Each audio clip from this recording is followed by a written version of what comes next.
Mic check 1 2 1 2. Check. DJ Hollywood. Yes, sir. The dogs in the building. For the dogs now. The dogs in the building.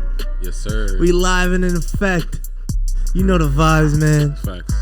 Yo, listen, I just gotta say off rip, like, I really respect what you do for the scene and all the up and coming artists around here, and you know, just getting things lit and getting things live and keeping platforms and keeping activities and different things going to, you know, add a little bit more dynamic feel to the, you know, up and coming artists and the scene. Facts. Thank you. One of the first things I noticed about you, obviously I've been I've been watching what you've been doing since like probably 2018 probably. Word. 2018 and I remember you were doing those shows at the Fuse Box. Fuse Box, facts. Yeah, tell me about those. Like, tell me how those came about. Facts. So I appreciate that first and foremost for me because I put a lot of time and, you know, effort and thought into it. So how the Fuse Box kind of started that whole run. So basically, I graduated from UAlbany in 2018 with the degree in communications, and being at UAlbany, I learned about WCDB Albany, which is 90.9, a radio station out here. Right. So I found out basically I could get credits for being on the radio. So I was like, all right, that's a no-brainer. Play music. I remember that music. show, actually. Yeah. You did a lot of good things with that show, too. Yeah, thank you. Yeah, a bunch of different interviews. But that's exactly how I kind of ran into the Fusebox situation because I kept doing the interviews with multiple different artists, you know, breaking records, you know, right. And it transitioned into me realizing like, oh crap, like I've probably done over 100 interviews this year. So I have obviously the opportunity to reach out to at least 100 artists. Right. You know what I mean? So I was like, all right, and it's funny how it happened too, because I got booked to DJ at Fusebox, but it wasn't my event. It was like my boy's event, but he was also an indie artist. Okay. So he brought up a couple indie artists. And then I'm like, yo, y'all are lit. Like, it's just hitting me. That was my first time actually, you know, in an event or in a venue DJing for upcoming artists. So I'm like, yo, all right, this is lit. So I connected with the venue, the bar owner. I was like, yo, this is dope. For me, he's like, yo, I liked your music, no problems, because they don't do a lot of hip hop events there too. Right. So he was just like, yo, I like it. I like your vibe. Here's my number. So I hit him up after. For me, quick follow up. Major key, follow up. And I hit him like, hey, I'm trying to do my own show. He was just like, listen, here's the owner for me, to my manager. Right. Connected the dots, bro. And literally from there, we're in 2020, bro. I threw probably like 14 shows at Fusebox since 2018. Getting it lit. Yo, lit every single, and it's crazy because every single time, bro, every single show, like, I can't even tell you which one was my favorite one because it just gets better and better and better. And obviously me as like a show goer, right, and me hosting the show and throwing the show, for me producing it, I want it to get better in every time. So after each show, feel me, right back to the drawing board, what worked, what didn't work, how can we level it up next time? And now we're here in 2020 where I only threw one show this year. But that's not your fault though. Nah, it isn't. But it's just so funny because I average probably around maybe 6 shows a year, bro. Right. And going from 6 shows to just one in March. I threw a all women show. It was my first all women show. I remember that. And still people still popped out. Obviously, people were still hesitant. It was, and luckily, you know, thank God, because it was the week before everything got shut down. So crazy week. Crazy, bro. So crazy week. Everybody popped, not everybody, but people popped out. Some artists ended up, you know, flaking because they were like, that's how it goes. Yeah. Like, I gotta respect it. Feel me? They're like, yo, like my band can't come. Like, it was gonna be bananas too. Like, you gotta always expect like some flakery. Yeah, to be afoot. You gotta expect the unexpected for sure. That's how show business is for me. But you just gotta be ready for a plan B and whatever else for me. So yeah, that's the whole Fusebox thing really came through from, you know, me going to UAlbany, you know, getting that WCDB opportunity and, you know, kind of just making the best of it and just keeping it rolling and staying consistent. Yeah, the one of the things that I always liked about the Fusebox is like just like the vibe in there and like and when I say vibe, I mean like the scenery. It looks so looks so crazy and trippy and like energetic, and like it's got like all the lights and the art and the stage is different. It's like a real different scene. Like when you compare it to like the Low Beat, like the Low Beat. Bro, there's no place is in comparison with Fusebox, and it's crazy because as I was there, at first he didn't have wireless microphones. After that, he went and got wireless microphones for me. Then after that, he got a fog machine. Then after that, stepping his game up. Then after that, he ended up getting more subs. They extended the stage, and I was just like, whoa, like, all right, like let's go. Feel me? Like you working with me, I'm working with you. We gonna bring people in. We gonna keep letting it happen, bro. Yeah, because that could be a real, good platform for the, the 518 and just up and coming artists and like, people doing things and even like up and coming DJs and anybody, even like, poets or like, short different things. Like I feel like they could do a lot more with the it would be in their benefit to do a lot more with like the scene. You know what I mean? Nah, facts. What would you like? Because I'm just looking for like a word. I'm always calling it different things. And like when I say like, because I don't necessarily mean just music and like and like rappers or singers. I just mean like, don't you feel like there's like a whole like wave of like entrepreneurship / creators, as in like currently in the 518 kind of thing? Yeah. I mean, it's a very cliche word to hear now, but I would put the title under creatives. Feel me? Yeah. If you like to create, or express yourself in any way, I feel like that is super. That's kind of in a sense we're all in this together. Yeah, you get what I mean. Like we're creating and we're manifesting. Like there's a whole bunch of different words for it, but I feel like in the most simplest form, like a creative could just be it. Feel me? I feel like it's just like a creative wave of synergy, just like across the boards where like people are seeing other people doing things and they're like, yo, I can do this. And then they're starting it. And then like, more often than not, we're all like supporting each other and like helping each other out and like spreading the word about what each other are doing. Thanks. I feel like it's like just cause are you from here? Nah, I'm originally from Brooklyn. So, okay. So I'm from here, like born and raised. So like like when I was in high school and I graduated in like 2013. Word. When I was in high school, like almost none of this was a thing. Not at all. Well, I came out. That's a crazy story too. So this year I actually made my 10th year out here. I came out here originally 2010, bro, to Troy, New York, to Hudson Valley Community College to play football there, bro. Right. And I as you say that, I've seen within the 10-year gap, the indie scene just the local support, bro, took a huge ride. It was probably like 2015, 2016, 2017 where like stuff really kicked off and like the local support just was at an all-time high. Well, I mean, so like before that, like one of the things I remember is like the Armory used to do like a lot of it used to like bring in like Kendrick Lamar, Schoolboy Q. I literally watched that. Yeah, like a bunch of people would come in, but then what you said?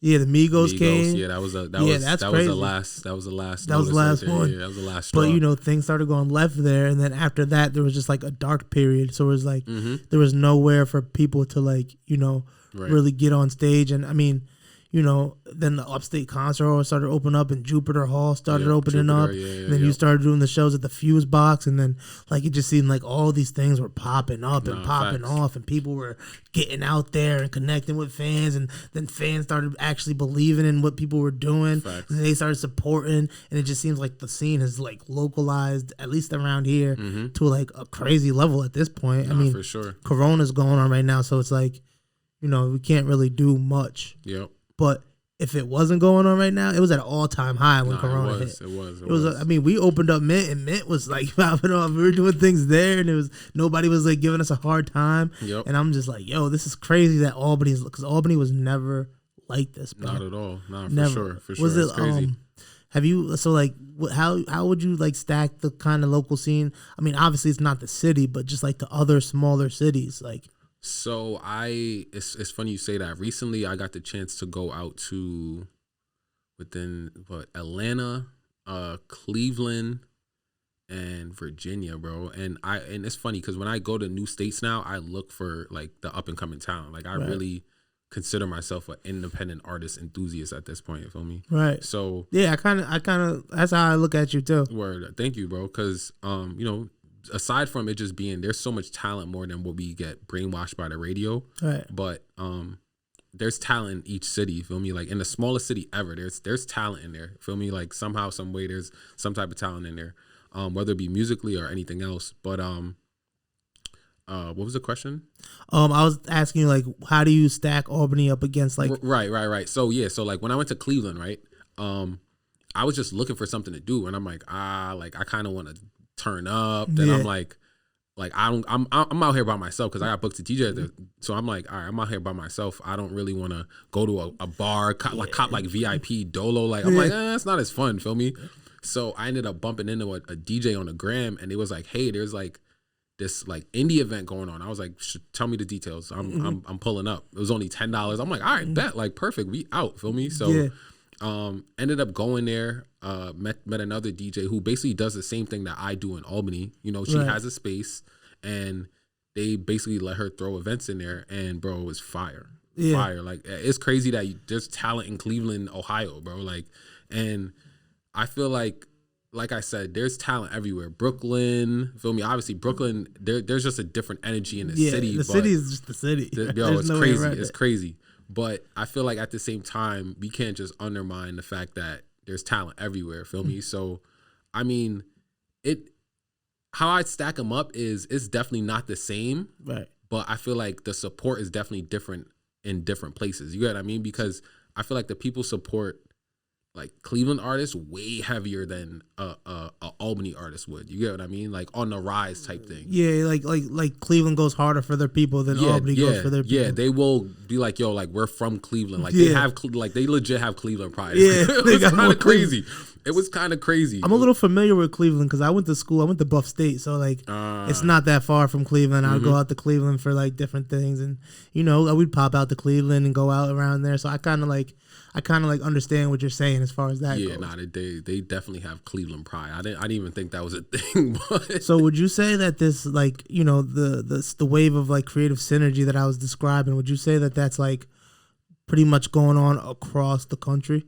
Yeah, for sure. So I feel like right now, indie artists have the most potential to blow just because there's simple stuff like DistroKid, TuneCore, you know, TikTok. You know, like you can blow up off of anything right now. Right. So I feel like the leverage is definitely in their favor. Like obviously if you don't have the money to push behind stuff, then you don't got the bread for me, but you got to figure out other tactics to kind of you know, now you shift over TikTok. There's more than one way to do it now. Yeah, for sure. YouTube, all that stuff. So, yeah, basically. That kind of brings me to the next question I was thinking of is like, what do you think is like the number one driving factor that is contributing to this wave of synergy that we've been discussing, like talking about? I feel like it's just the overall openness and the different ways to do it. Yeah, and I feel like just the need for independence is kind of a thing right now, you know, and to be able to do stuff on your own time and not have to need a label to back you. You get what I mean? Like there's a bunch a bunch of artists like, yo, Uzi said it for a while, like I want out this label, feel me? Because I can't drop music. Imagine being an artist and not being able to drop the most fire track you just recorded. Feel me? Like that's whack. So yeah, that is super whack. Yeah, that's super whack. So I definitely feel like, you know. So maybe this wave transcends just the creative scene. Maybe it's just the overall awakening of our society of like, you know, instead of just, you know, sacrificing your life's energy to another person's means, maybe people have just maybe seen their parents like work their life away and they're just looking at things and they're just like, yo, you know, with the accessibility of the internet and social media, I can really pursue what I want to pursue under my means and under my own dictation. Literally, you just spoke my life. Yeah. Like I kid you not, bro, because I've watched my parents. So I'm a first generation Jamaican, feel me? So everybody in my family is born in Jamaica, and I was the first person born in America. So they automatically off rip, I'm the black sheep. The ugly duckling, the black sheep of the family, feel me? Are we? Yeah, right. And it's funny how all the ugly ducklings of the family ironically connect at some point. Yeah, feel me? Like when the universe, feel me, sees fit. Yeah. But well, our path is different. You know what I mean? Everybody's path, bro. We've been destined from the beginning to go out into the unknown. It's like a common theme I talk about on this show is like going out into the unknown and, you know, making order out of the chaos and coming back with new different opportunities and things that maybe the people who've been blessed with the security of not being the black sheep Facts. and have been blessed with the acceptance of the group, they don't feel the need to take that risk because they're like, why should I go out to the unknown when I'm comfortable here. Facts, exactly. And I'm accepted. Exactly. No, that's a great point because, you know, it's very easy to just be normal, feel me? It's very easy to just fit in. You get what I mean? Yeah. So I remember Wiz Khalifa, I will never forget this quote. He said, while you busy trying to fit in, I'm going to stand out. Yeah. And bro, we all one of one, feel me? So if you sitting here trying to blend in with everybody else, then that's a damn shame, feel me? Yeah, you're gonna go with the wind. Yeah. But so just going back to you being like an enthusiast for independent artists, you were telling me that you have that you just recently started a agency or Facts. So I have a entertainment agency that's basically up in the works right now. Finishing out the, you know, all the paperwork and the back end stuff. Yep. That's important too. Yeah, Another for gem. Sure. Make sure you got your paperwork right and all your endeavors, your LLCs, your trademarks, your licenses, your insurances, all that stuff. Because you never know. Major key.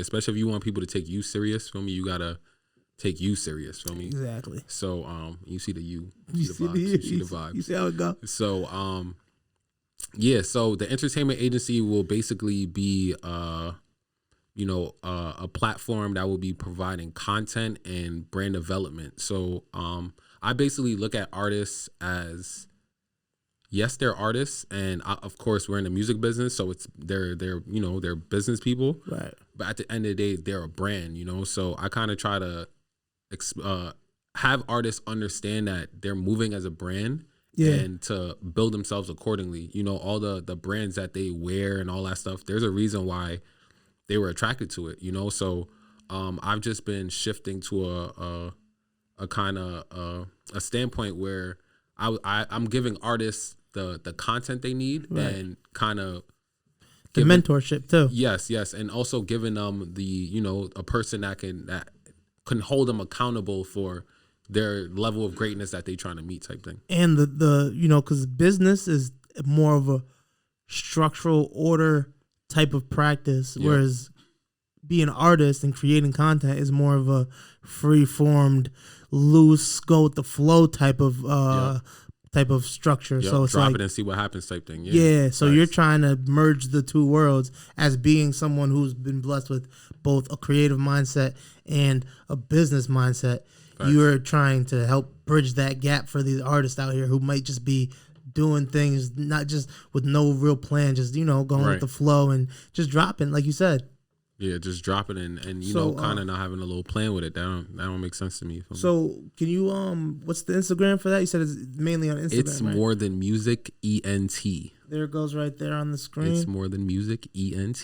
So how do you go about like finding artists that you would want to qualify for that program or agency? So like I said, so I've been working with artists. I started radio in 2017. It's 2020, so 3 years, kind of 4, but I've just been, I wouldn't say I've been watching artists, but more so I've worked with you before or heard of your work before, you know. So I kind of take, you know, I put you on a little radar and see how far you've come and see what you're doing for themselves. If there's consistency, do I continually see you? But it's more about the passion, you know, like and your why, you know, why we were talking about this earlier, but why do you want to do it? Why do you want to be the greatest artist ever? You got their motivations. Yeah. Yep. So that's a lot of it for me, because if I know your why, I can figure out if an opportunity is gonna come. Like, are you gonna want to take it? You're more than likely probably gonna say no. You get what I mean? Right. And just knowing you, and I kind of like having that personal relationship with artists. Right.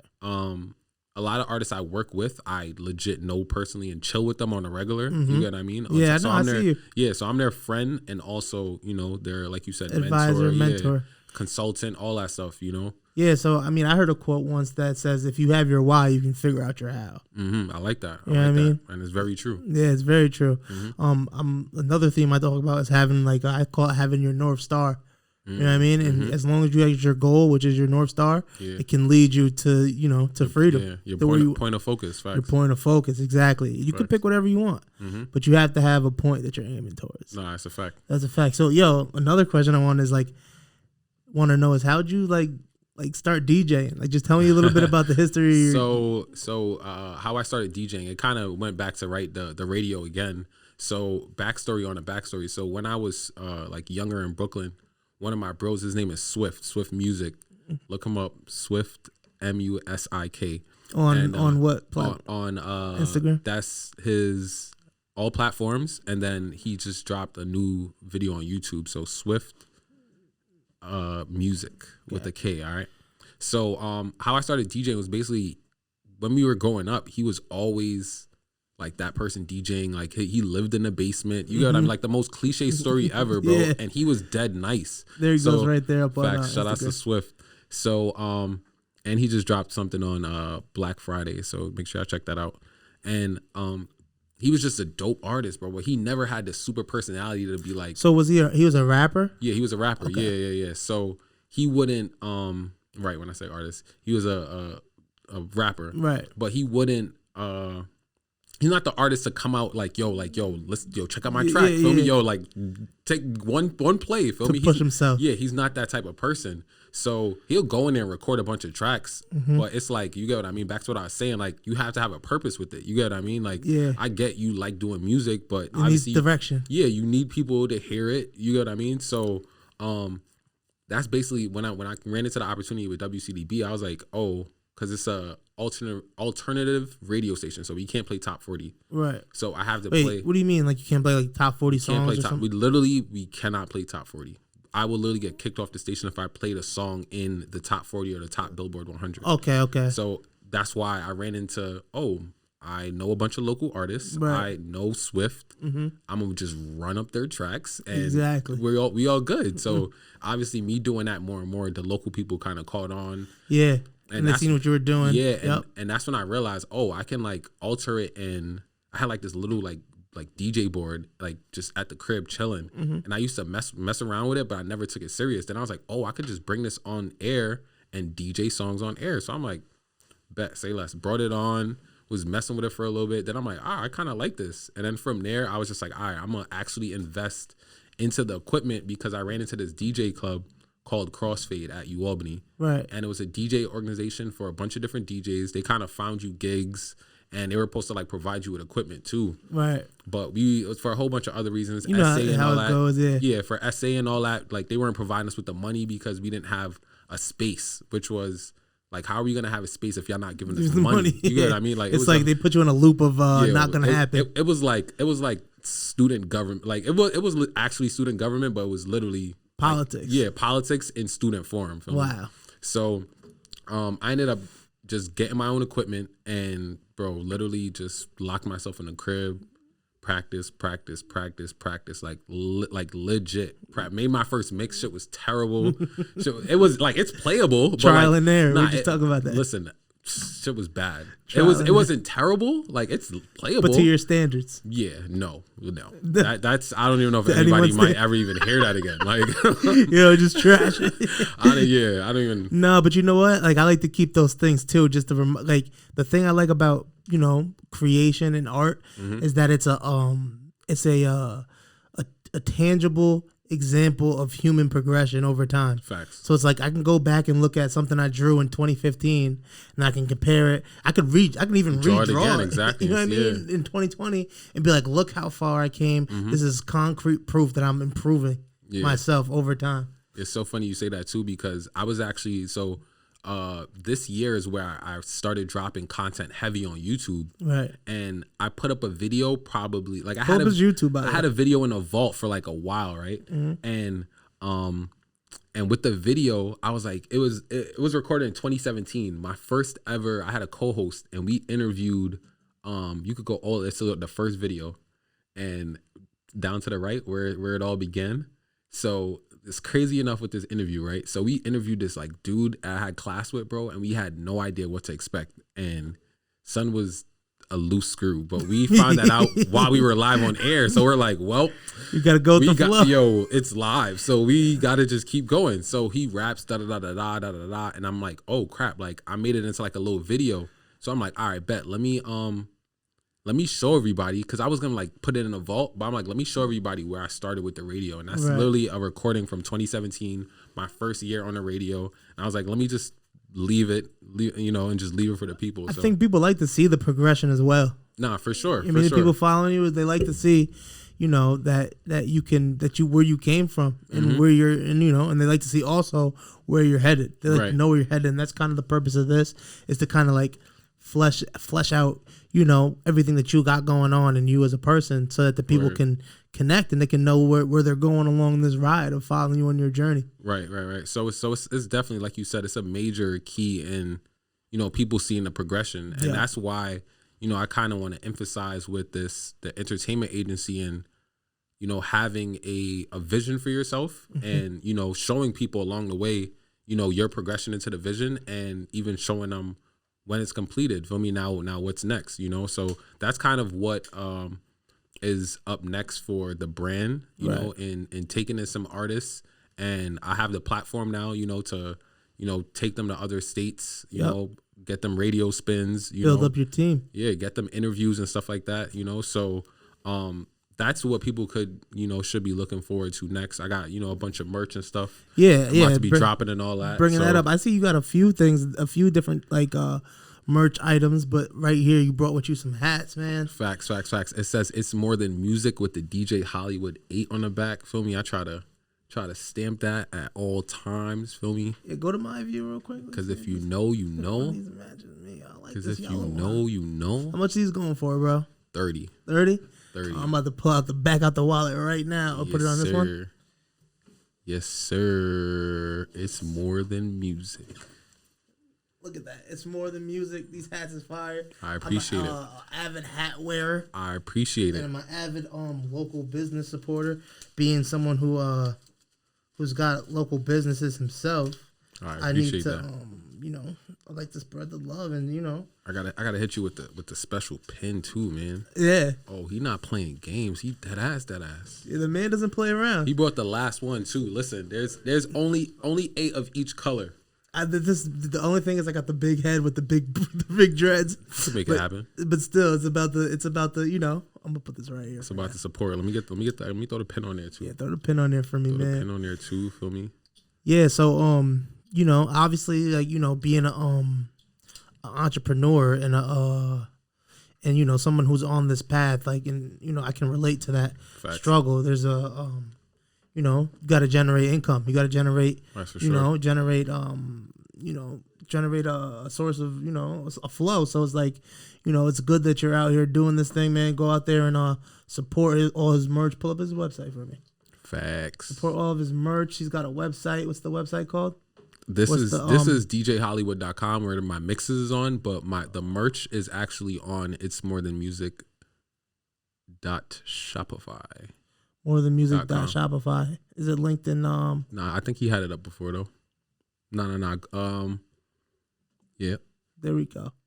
My man's got all of his, like, that's another thing is I like how you have, like, you see how easy that was to find for him? Right. You have another thing is people when you were in business and you're an up-and-coming entrepreneur, you have to make sure all of your programs and stuff can link back to each other. Accessible. Facts. So that's something you can help these artists and these entrepreneurs and these brands do. And it's so funny that you're saying that is because what I actually focus on is everything I'm showing you. It's not like, hey, try this out. It worked with me. You get what I mean? So like, this is what I'm doing. Yeah, you get what I mean? So it's not even like there's no cap in what I'm saying. You get what I mean? I'm like, yeah, not at all. Feel me? I'm like, yo, listen, I got stickers. With codes on it. I've seen them all over the place. Exactly. I've seen you out posting them up too. Listen, bro, I don't play with the branding, man. My man puts his legwork in. I don't play. Yeah, guerrilla marketing at its finest, man. Yeah, that's a fact. I really appreciate that. Like, man, the stickers, like, I remember when I was in college, like, my first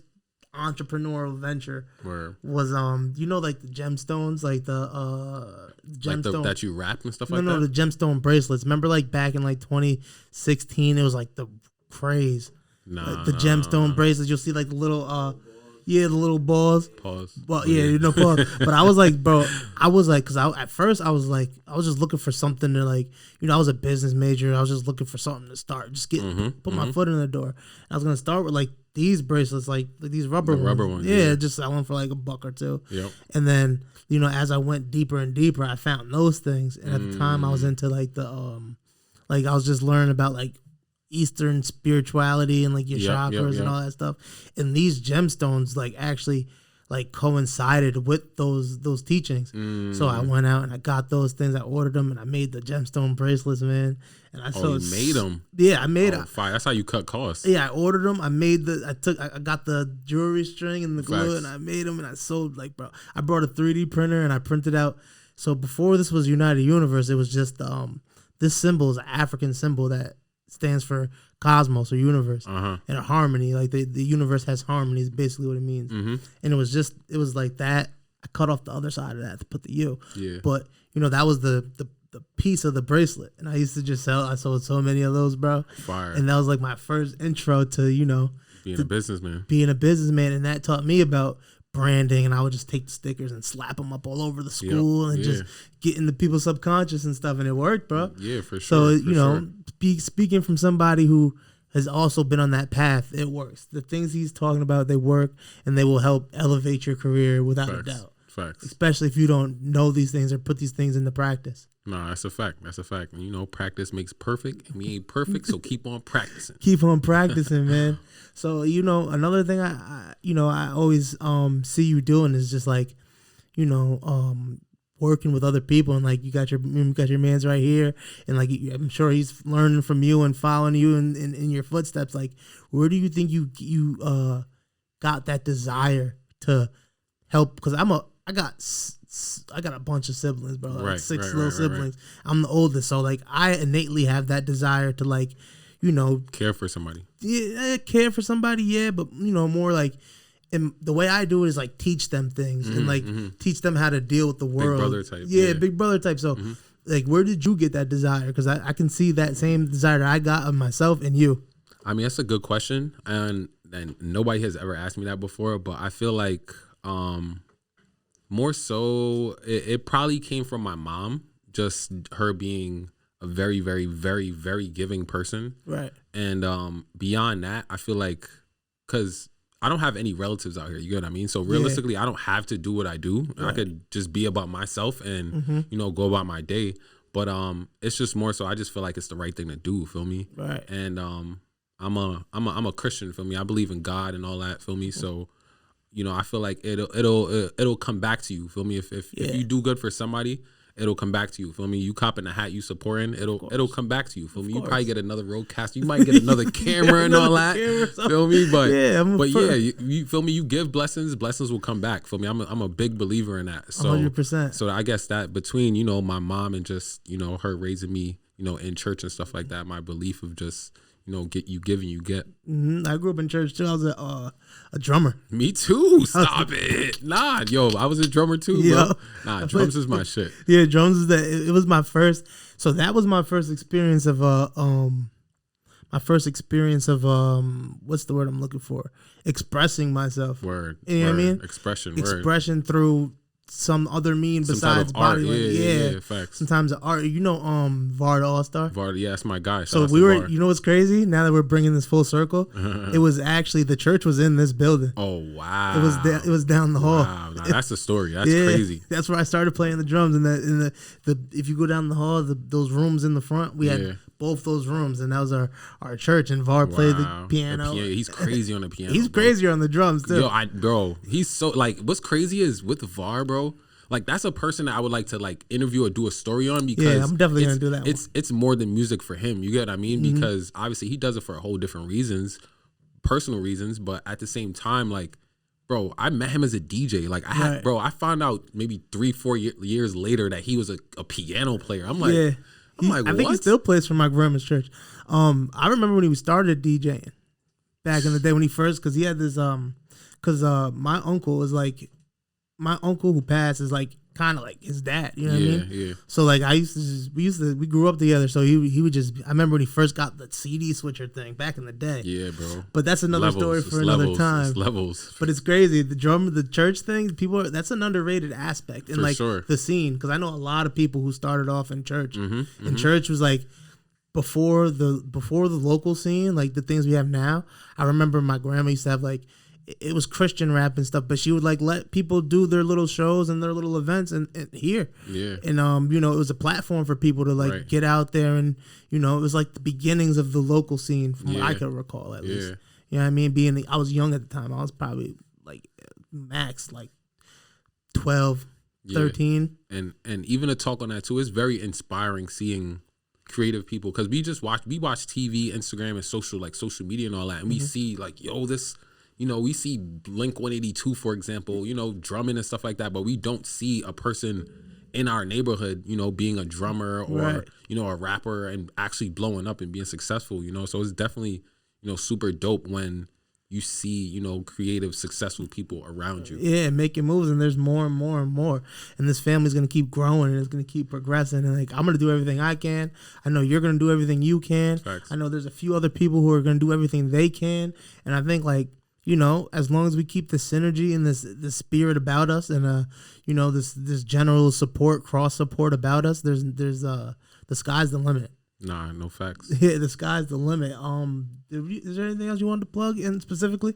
Nah, man, just follow me on Instagram. Anything man. coming up? Any event? Well, I know the events are a little. Well, was funny enough that you say that. I'm actually in the works of. So during COVID, I did a series called House Cella. So it was an Instagram live performances, and people went crazy for it. Yeah, and this is the time for things like this and like that. Yeah. So, but it's funny because even for me personally, I knew, like, I did three series of them, and then by the third series, second one was valid, was lit. Yeah. The third one was like, Oh, there it goes right there. Yeah. The third one was, and I had performers pulling up. Kyla Silk, yeah, she's from and I kind of, you know, I showcase, you know, the artist. Oh, he's looking at the highlight.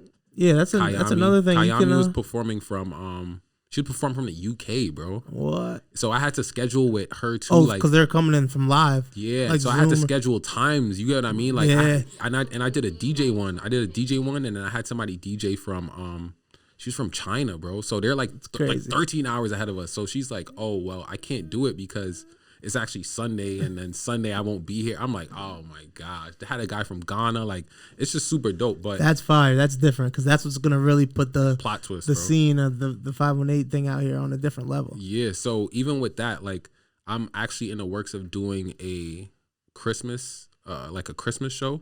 Right. I'm contemplating if I want to do a virtual or just do like a live recording or a pre-recorded thing and then just drop it on like YouTube or something like that. So yeah, well, you know, like I said, you know, one of your things with space, this is always available to you, bro. Nah, say Just less. Say less. Say less. Say Anything less. that I got available here, you got available, bro. We can make this thing happen, bro. Say less. I appreciate that. I'm all about the movement.